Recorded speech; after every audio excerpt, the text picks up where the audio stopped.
So is that art? I mean, you're an artist. Kind of, yeah. And we have, but we have a scientist here talking about beautiful pictures and engaging people, and this is not how scientists usually talk, but it's how artists live for that. Sure. I mean, I think the intersection of science and art and math and art. I mean, I think a lot of musicians think of music, for instance, as a kind of audio geometry. I mean, you can easily graph pitch and time and volume, on a graph. It's chartable, and so in a way, melody and music could be considered a kind of audio mathematical language.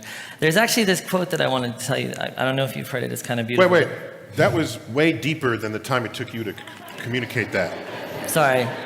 That was just, we have to pause on that. Well, so music is an audio geometry.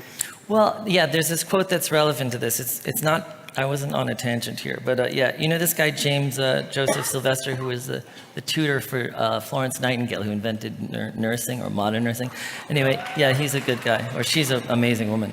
But he has this quote that's, music is the mathematics of sense, and mathematics is the music of reason, which I think is beautiful. Ooh. I mean, in fact, most of my mathematically and scientifically minded friends, professional scientists, tend to be really big art fans too. So there's definitely an intersection personality-wise. But one of the things I was thinking about, leading up to this show was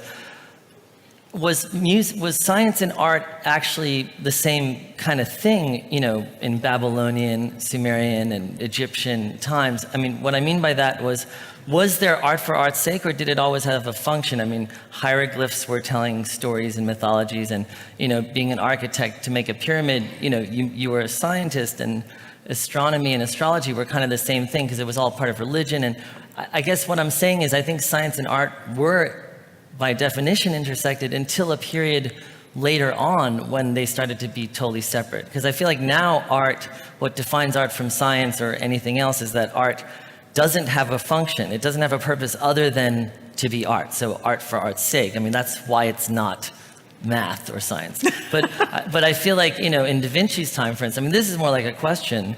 Da Vinci was a scientist and an artist. Did he really feel there was a huge separation between those things? I don't know. Based on the notebooks of his that I've looked at, it's all the same. Exactly. He's sketching horses and studying the muscular, patterns and the skin. And in fact, I think we have some residue of that time in some of our modern referencing. So, for example, today you would say, she's got it down to a science. And on the other, you'd say, you raised it to an art. Raised it to an art form, right. Science and art show up in those two phrases, and in each of those cases, we kind of mean the same thing. Yeah, exactly. That somebody has taken a craft to an extreme limit of perfection, and the only way you can reference that is to say they've raised it to an art or got it down to a science.